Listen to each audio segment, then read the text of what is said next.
Alphabet. The first time I picked up water, though, and then another class, the one that goes there.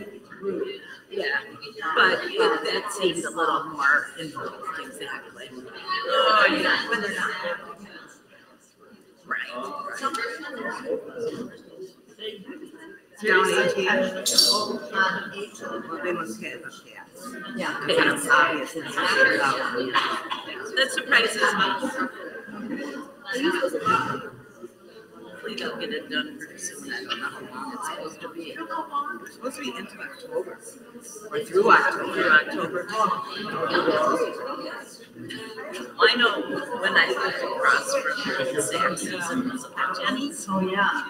That was when I worked in Dousman, and we did 18 then. And I'd go, usually it was like 5 miles, and Steve, here's your meal stuff. You're on tomorrow. Here's your stuff.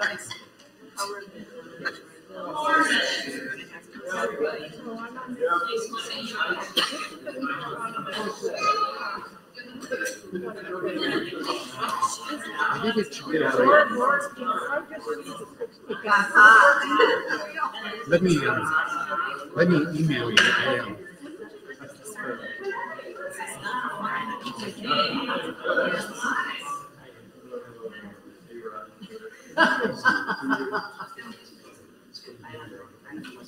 But you got the snake. No, the snake, we decided. So he's in the wrong. Well, he found his way out by himself. Oh, he found his way out by himself. And he was like, or the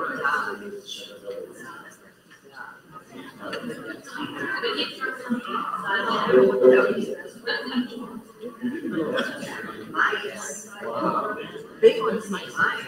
Yeah. So maybe.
Lovely.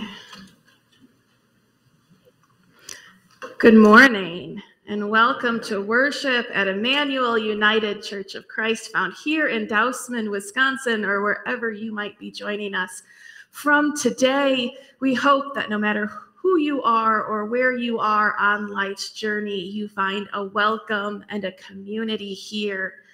We like to start our day with some celebrations and some things that we are grateful for. And so we are grateful this morning that our music is a gift from the Rock River Woodwind Quintet with Aaron Lynch, Vicki Daniels, Pamela Whitcomb, Zachary Oster, and Kristen Curran. And so we are grateful you are here leading our music today.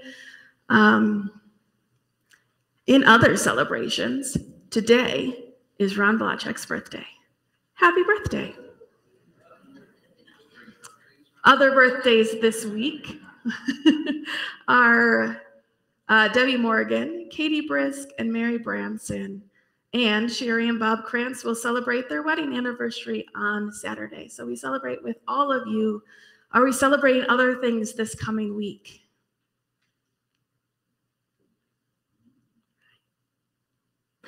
Excellent. Well then, will you stand as you are able in body or in heart for our call to worship?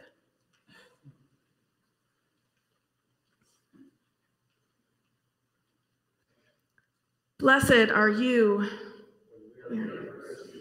for doing what is right. Rejoice and be glad.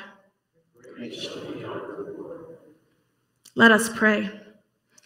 Faithful God, you prospered Joseph's hands in good times and bad. Give us Joseph's unfailing love for you, that by the power of your Holy Spirit, we might overcome whatever life throws at us. Amen. Amen.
Beloved community, let us come before God in a moment of honesty, admitting those places where we have failed to live into the promises and expectations that we have.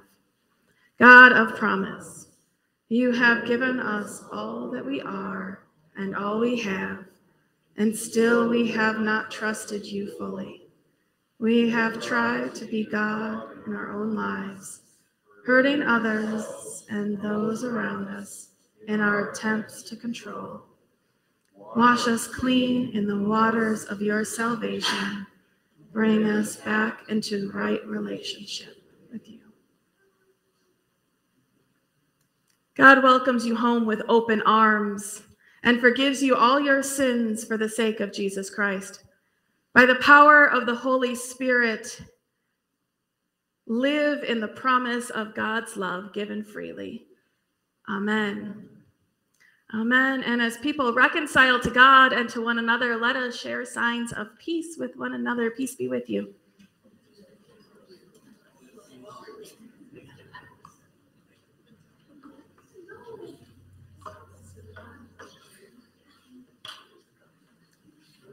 And then be seated. I'll invite our kids to come up.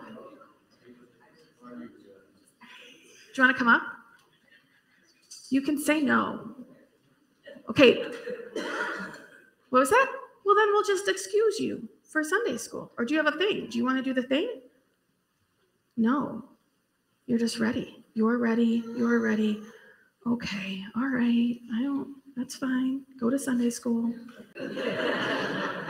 Bye. No, it's fine.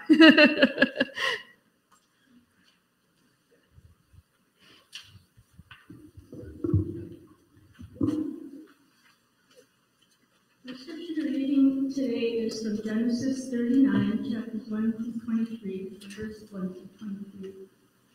Now Joseph was taken down to Egypt, and Potiphar, an officer of Pharaoh, the captain of the guard, an Egyptian, brought him from the Ishmaelites who had brought him down here. The Lord was with Joseph, and he became a successful man. He was in the house of the Egyptian master. His master saw that the Lord was with him, and that the Lord caused all that he did to prosper in his hands. So Joseph found favor in his sight and attended him. He made him overseer of his house and put him in charge of all that he had. From the time that he made him overseer in his house and over all he had, the Lord blessed the Egyptian house for Joseph's sake. The blessing of the Lord was on all that he had in the house and field. So that he left all he had in Joseph's charge, and with him there he had no concern for anything but the food that he ate. Now Joseph was handsome and good looking.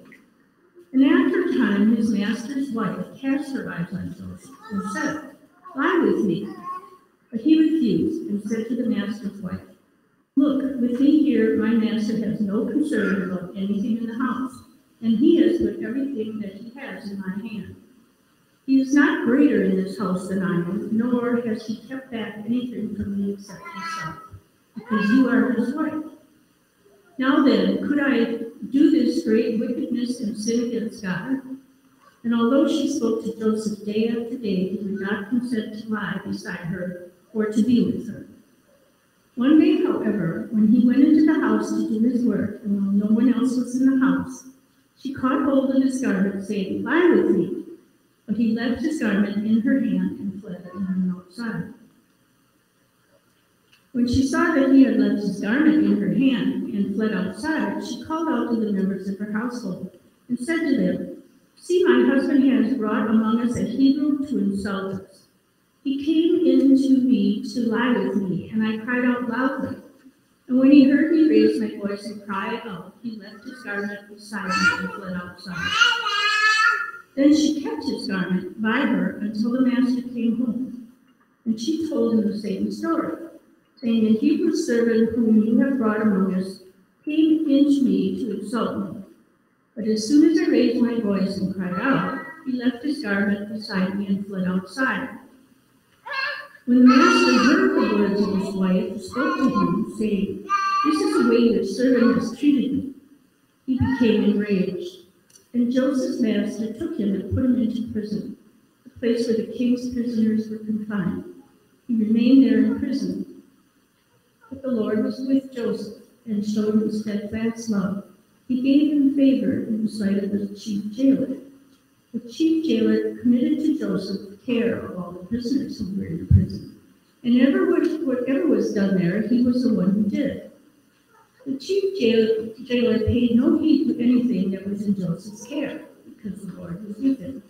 And whatever he did, the Lord made it prosper.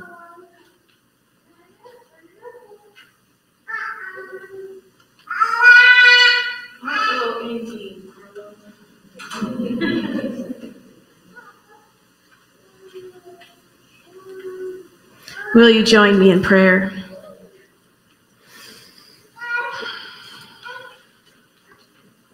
Holy, loving God, bless our words, our thoughts, and our reflections, that they might be a blessing to you and all that you love.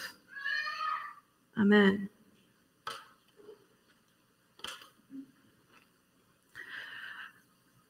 As I grew up, as a family, we listened to classic country and musical theater. And my nieces carried on the tradition and have been a part of several community theater shows. Both have been involved in the show Joseph and the Amazing Technicolor Dreamcoat. It's one of my mother's all-time favorites. Hi, Mom. I have an unpopular opinion and think it's hokey. Really, the only song out of the whole show I like is that ballad in the middle where Joseph is, in the scenes that we are in, singing that every door would be closed to him, but God is still with the people of Israel. Now, following the narrative lectionary as we are seeing stories in order, but with huge leaps from one story to the next. So, last week, we saw Abraham and the promises that God made to Abraham and all of his descendants. And Abraham and his wife Sarah waited, often and patiently, for the birth of their son Isaac. Isaac married Rebekah. Rebekah gave birth to twin boys, Esau, who was hairy and muscular and manly, and the second being Jacob, with smooth skin and finer features, and he liked to hang out with his mother. And it was Jacob who received the blessing from Isaac, although it was supposed to be Esau. It was Jacob for whom the promises were going to carry forward. Jacob had two wives. The one he loved the most, Rachel, and the one he had to marry, Leah, who was so unloved, we don't even have a picture of her. For many years, Rachel couldn't bear children, and Leah, the unloved one, bore many. It was Leah's firstborn son who should carry on the promises of God given to Abraham and all of his descendants. Instead, it was the firstborn son of Jacob's favorite wife, Joseph. He was nearly the youngest, and perhaps he was more like Jacob than any of the others. Jacob had dreams of power and authority over his brothers. Jacob was given gifts, like a fancy coat with long sleeves, maybe colorful, by their father. And one day, Joseph's brothers found him in a field, beat him, and sold him to traveling Bedouins, and told their father that he had been killed. That is where our story begins. They took Joseph to Egypt, and they sold him as a slave. Joseph was blessed beyond expectations, beyond the place in his family was expected by his father. And Joseph was blessed beyond expectations as a slave, what was expected as a slave in an Egyptian household. Joseph was given responsibilities and privileges. Much like it had been in his father's house, it was taken away from him there too. Now, I have a very clear memory of when I was in college. This will connect, I swear. Of sitting at a lunch table in the cafeteria with some of my guy friends. And they said, well, we wouldn't pursue dating you because we really respect the person you're dating. And I think I was supposed to be flattered that, like, they were interested. But I also was super confused because if they liked and respected him so much, what are they saying about what they think about me? And I've thought about this over the years, and I'm smarter now that I'm older and I've had time to think and consider things, that this offhanded comment at a lunch table has left me wondering about people, about bodies, about who gets to own them. Because here's the thing. Potiphar's wife doesn't even get a name.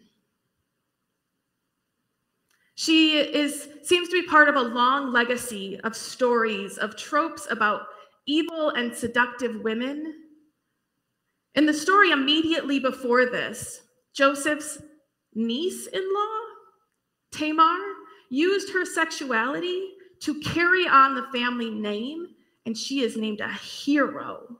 She is in the legacy of Jesus, part of his lineage.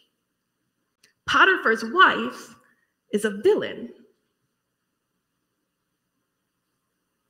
trying to take down a good man, Joseph, who never seems to do anything wrong. And we can see our story in a lot of stories. Joseph was of a different ethnic community than Egypt. He was a lower economic status. In fact, he was a slave. It's possible one of the reasons that made Joseph so attractive was that he was like his father, that he had the finer features that made him look a little more feminine than what men might have been expected to look like in the day.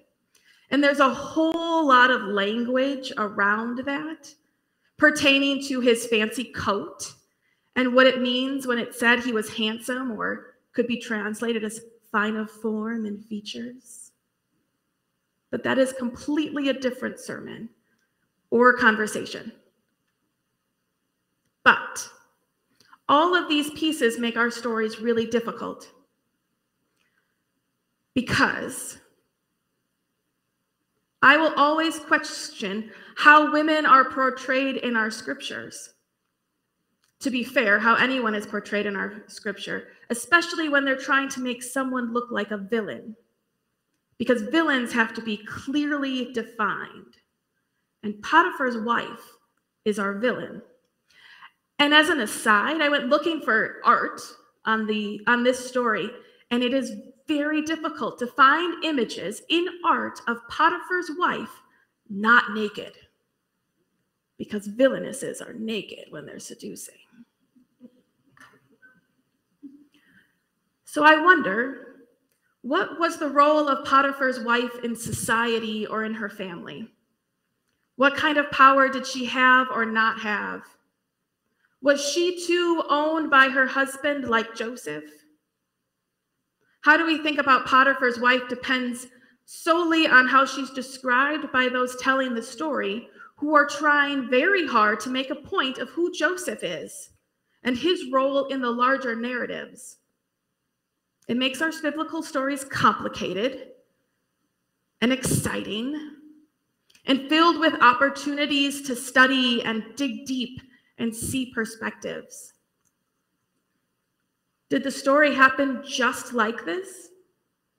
Who knows? But does it happen all of the time? Kind of.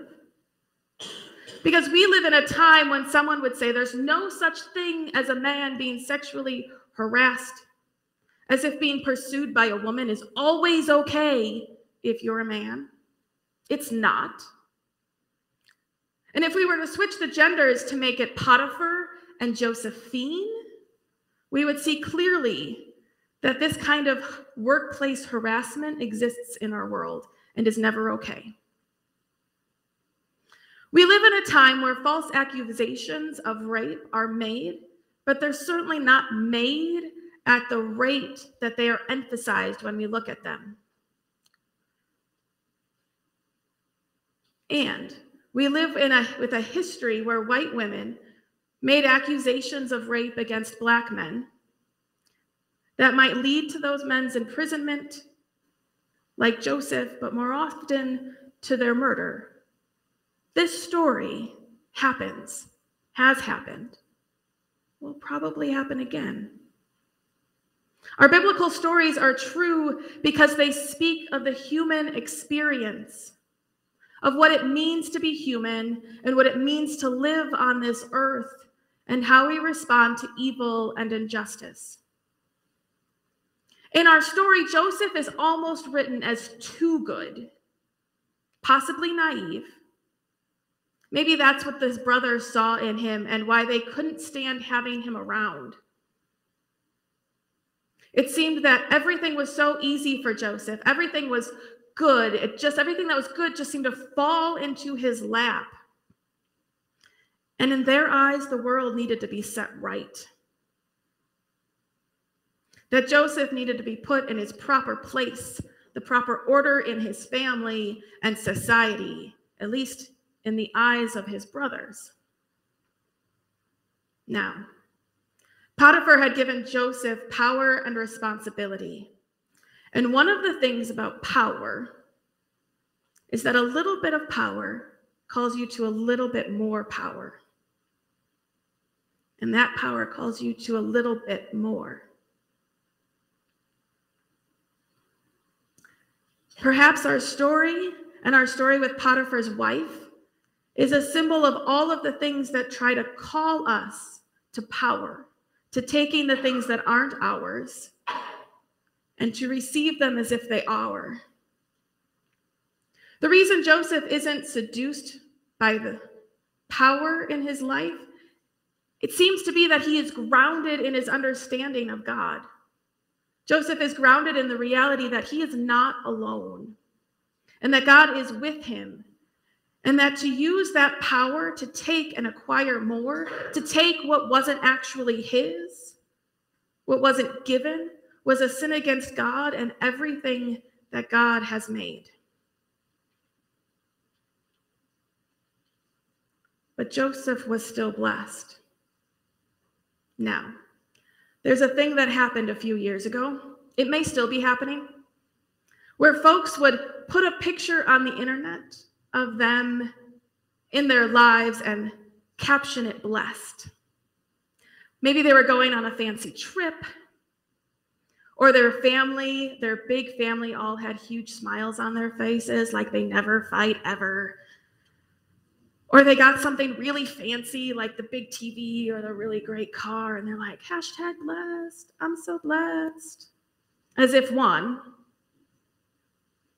blessing is something you show off, and two, blessing is something only for yourself. See, one of my favorite stories that comes out of Methodism is that the founder of Methodism, John Wesley, when he lived at a time when people would literally stand on soapboxes in the middle of sidewalks or fields and preach. And one day, John was preaching. He preached that the world was his parish, and so he could do that anywhere and not be bound by the walls of a church, despite what the Church of England wanted him to do. And while he was out one day preaching about those who have much, particularly those with much money, ought to use it for the good of others, passing by one day was one Arthur Guinness, who had a lot and was so moved by this preacher that he started a brewery as his way to give back much of what he had been given. In the earliest days of the Guinness Brewing Company, the company would send every employee and their family on a week or two holiday to the shore.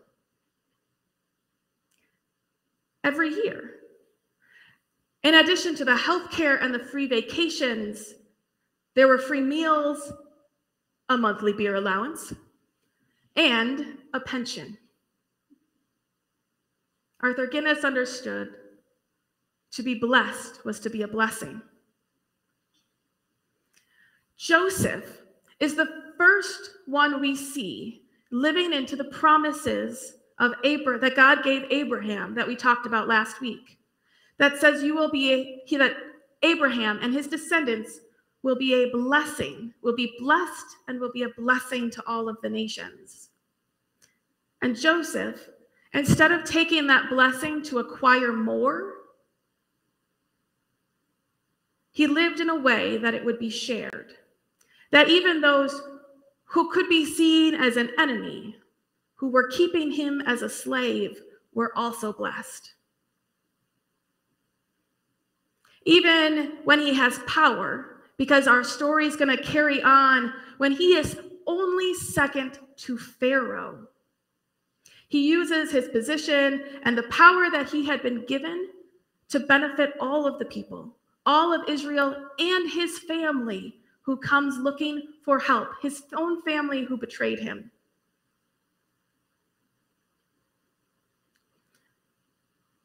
I think about Joseph being blessed in all of these positions of power, but also being blessed and God with him in those moments in the prison. Now, several years ago, there was a song, it's probably been 2 decades, a couple years ago, a song by Nicole Nordman, and it's a prayer. And in it, she is remembering all of the things that God has done, the parting of the seas, the sending of dreams, the closing the mouths of lions. And in the bridge, she sings, "Oh, praise and all the honor be to the God of ancient mysteries, whose every sign and wonder turn the pages of our history. But tonight my heart is heavy, and I cannot keep from whispering that this prayer, are you there? Oh, great God, be small enough to hear me now." And I think about Joseph in prison, in a small moment, needing a God who just shows up. And how often that's our lives too. See, even when things became difficult for Joseph, when his freedom was taken away, even when he was tempted with something easy and simple, even when he had been rejected by his family, he was rooted in the understanding that he was blessed to be a blessing. Joseph doesn't live to curse his brothers so that all others might be cursed, but lives in a way that will make space for them to come together again.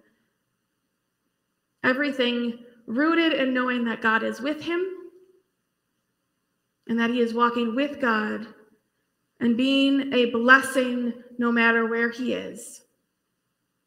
And it is awareness in the moment and in the times of trial and difficult times that he is not alone. It's like Joseph took a breath and said a prayer and made the next step. It's why we call this week, you'll see it on the other things, to keep calm and carry on. Take a breath, say a prayer, take a step. Rest in God, be a blessing. Now, our biblical narratives are filled with people who are not so good. They're not always filled with people like Joseph who follow God without question, who follow the path and stick to it. Sometimes we have brothers responding in jealousy, and in a couple of weeks we will find David who is so seduced by the power that he claims to own somebody that was not his to own and then kills her husband. And there are consequences for these actions, for giving into seduction and the seduction of power. But in our story about Joseph also tells us that you can do everything right, and the world can still be full of evil, and you can't control the world around you. You can only control what you do with it. God was with Joseph when he was at home in his father's house, and God was with Jacob, that was a mistake. God was with Joseph when he was sold by his brothers, and God was with Joseph when he was enslaved, and God was with Joseph in prison, and God was with Joseph when he was serving the Pharaoh. And God was with Joseph at his highest points and at the lowest points of Joseph's life. Being good doesn't prevent bad things from happening to Joseph. But in the stories to come, we will see that by not doing good, God is still with them, which is not an invitation to be seduced by the powers, but just to acknowledge it doesn't matter. In good or in bad, in struggles or in joy, God's presence is with God's people always. You are not alone. You could do everything right and still struggle. And you could give in to all the powers of the world, and God is still with you.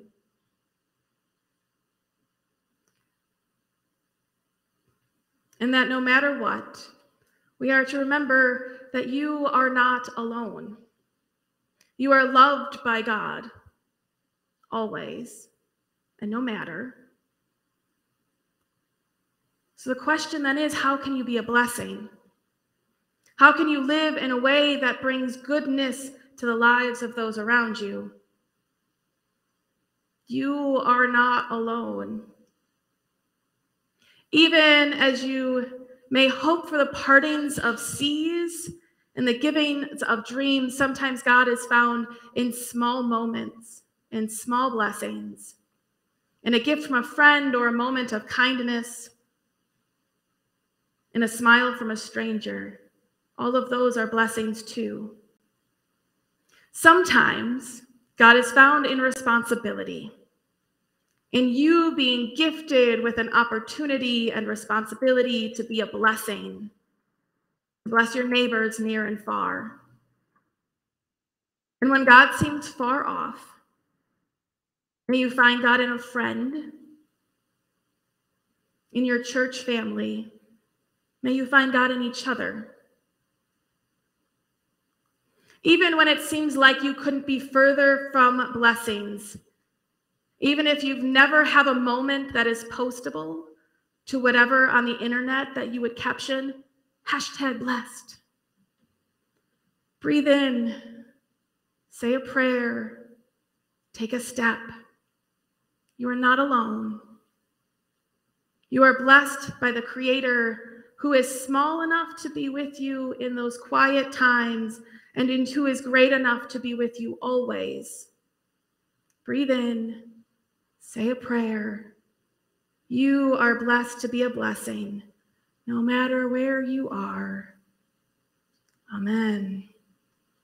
Amen. Will you stand as you are able for our hymn?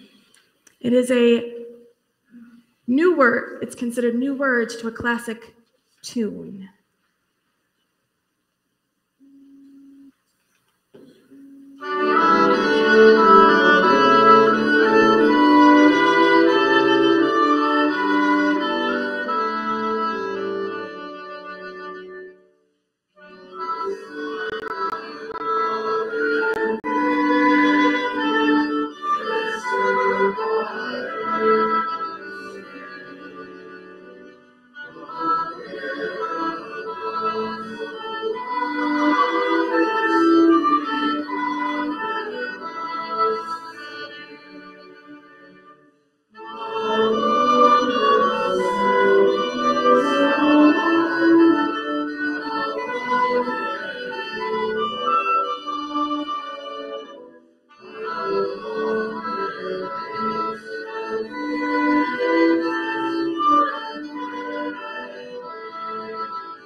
Please be seated.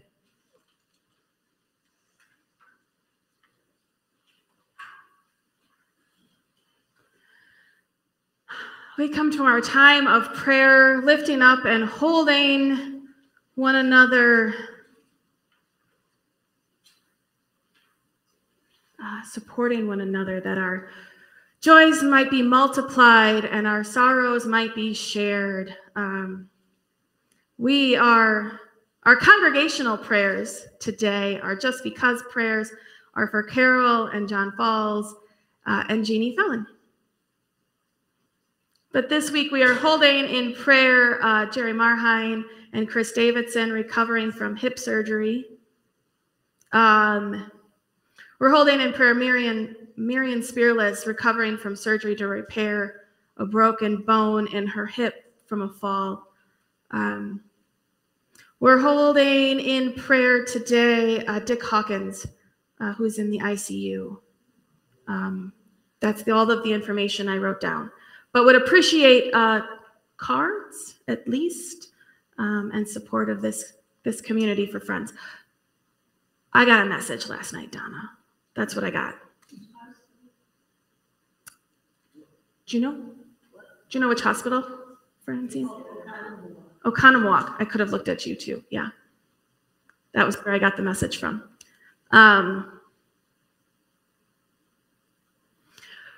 Continued prayers for healing of all kind for Fran and Ken Pike, for my sister Jessica, for Sandy Horn's sister Gail, for Corinne's sister-in-law Carola and her friend Joanne, for Greg Jarrett, for Jeannie's cousin John Patrick, Ron Blachek's sister Joan, Steve Thompson's friend Carl, Kathy Zabrowski's friend Randy with cancer, Jenny Nichols' father recovering from eye surgery. Are there other prayers we're lifting up this morning? Yeah, sure. Prayers for my brother Fred, who's been away from home for 6 months, in and out of the hospital and rehab, and he's going home Monday. For Fred going home on Monday from lots of rehab, may that be a good transition for him. two requests. One, if we could pray for Melissa, who's struggling, and my sister Barbara. They found something else on her lung now. It's not cancer, but they don't know what it is. Absolutely. For Melissa, who's struggling, and for Barb, who's looking for answers. Hopefully it's nothing, right? Yeah. Apparently my friend Sandy, she's waiting for a liver. Julia's friend Sandy waiting on a liver.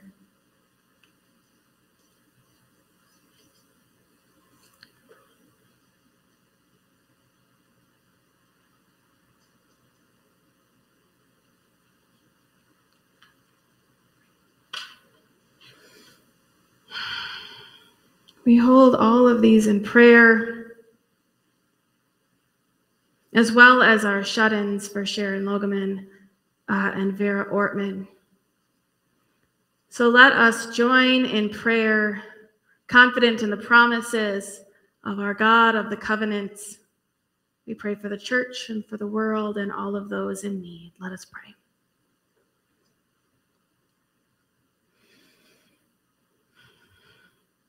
Faithful God, through Joseph you blessed so many whose lives were on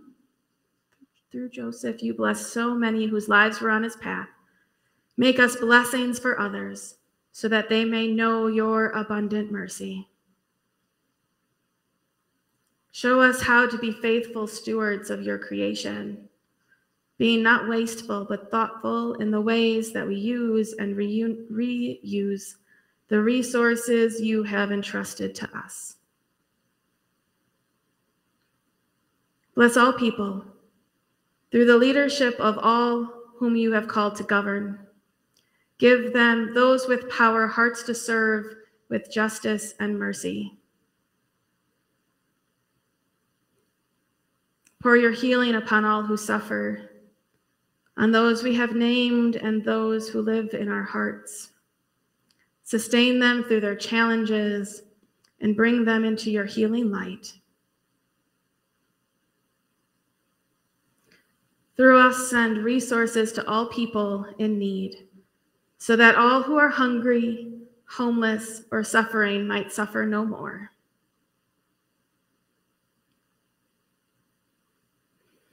We remember with joy and thanksgiving all of the saints whose humble efforts kept the church running smoothly for congregations near and far. Inspire us to follow in their footsteps, that you might prosper the work of our hands.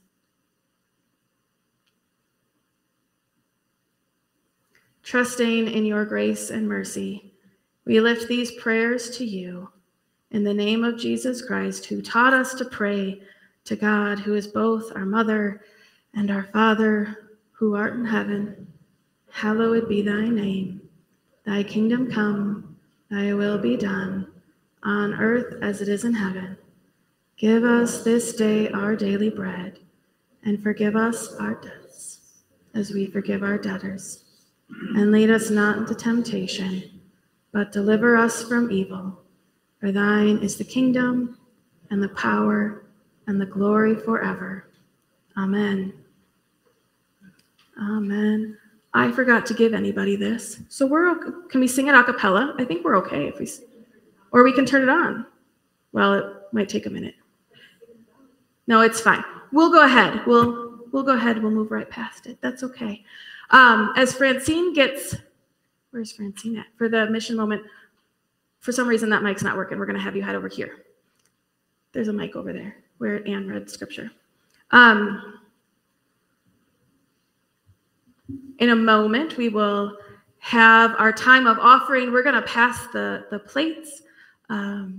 Our offering goes to continue the mission, the ministry of Emmanuel in this community and around the world. Our singing bowl is in the back.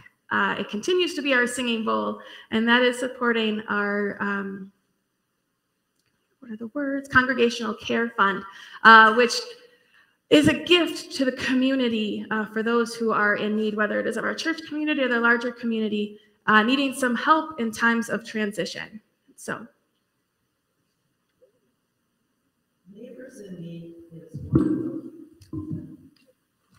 We're just going to tip it up a little bit. Perfect. Neighbors in Need is one of 5 UCC funds this church, Emmanuel, has chosen to support each year.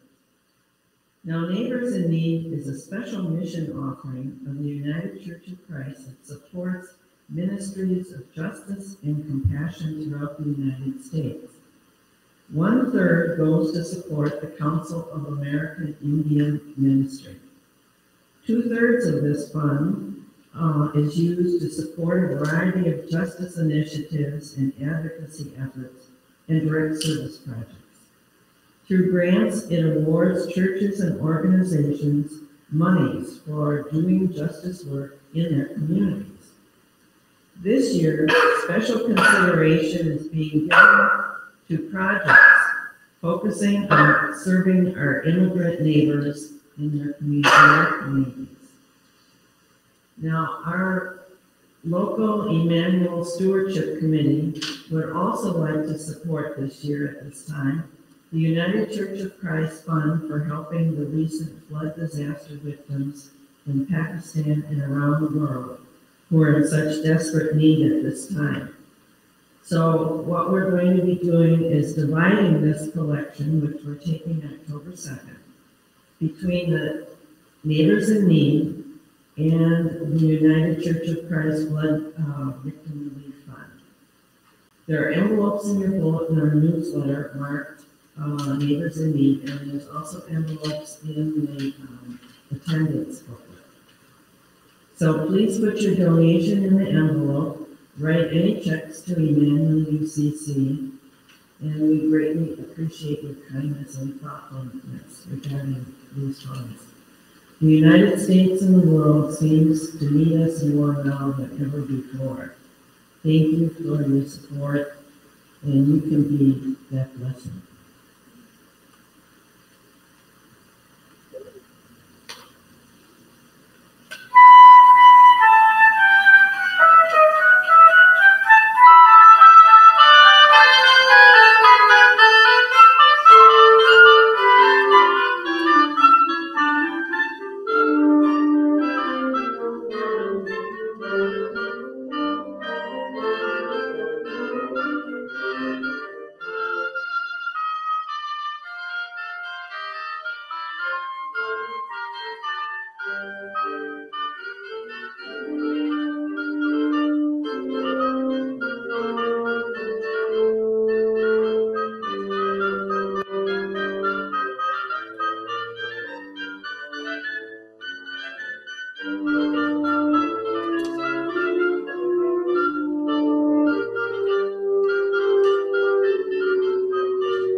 Will you join me in our offering prayer?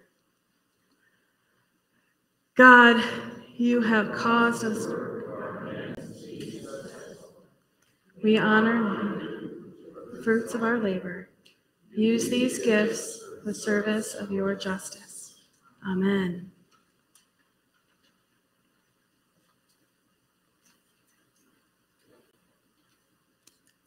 A couple of announcements or other ways in which you can serve as part of this community, or just hang out. There's coffee. There's some coffee and cookies available in the gathering area. If you had signed up for meals to give for our family promise meals this week, those are due back today. There's a little bit of rummage left in the fellowship hall. We're just sort of slipping that into the Goodwill. So if you are able to grab a little bit, take it to Goodwill. That would be lovely. It probably includes that hamster cage I was using as a symbol of being locked in prison, but we didn't quite get to it, so take that too. Unless you need a hamster. I don't. All right. If you can take recycling home. This week, Emmanuel is delivering home meals. Let's hold our drivers and all of those who receive meals in our prayers this week. Bible study happens at 10 a.m. in our library over yonder. Wednesday evening, we're having our homebrewed faith at the Delafield Brew House at 7 for creationism, and creation care. Thursday morning, I hang out at a coffee shop. You're welcome to join me. Next Sunday is communion. It's our day to collect for the food pantry, and we are ordering script.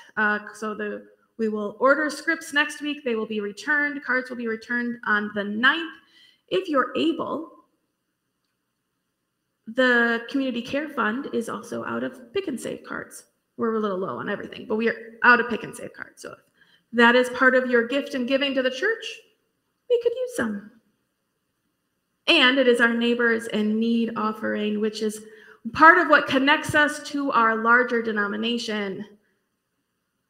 There are lots of things to sign up for and ways to give within the life of this community.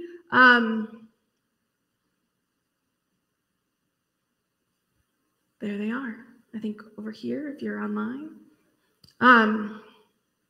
So please take some time, look those over, and we will be blessed by the gifts that you are returning. Other announcements today.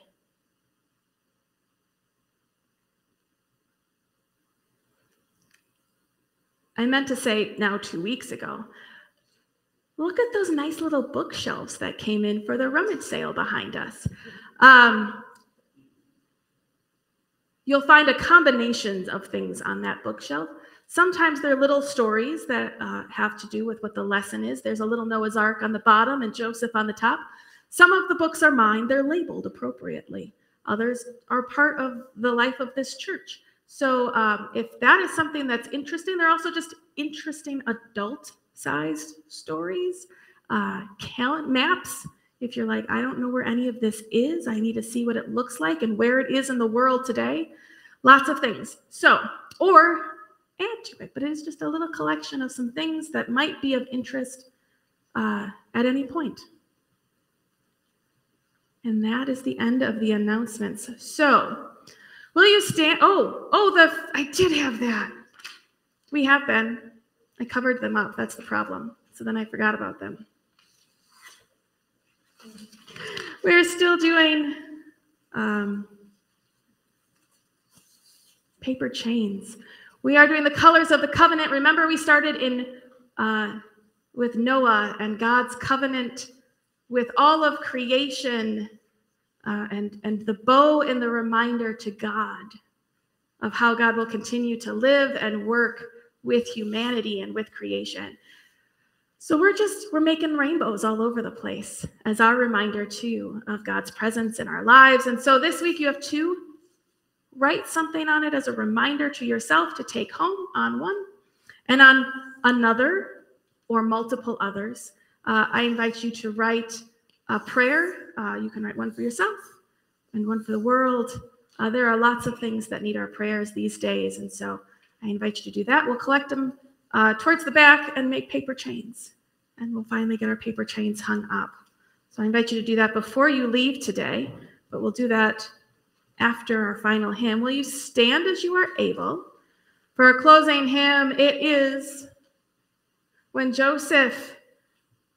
Israel was in Egypt's land. This is a transition song. Next week, we are parting the waters. It's one of those big times when God shows up. But first, we've got to get there. So this is our Let's Get There song.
Beloved community,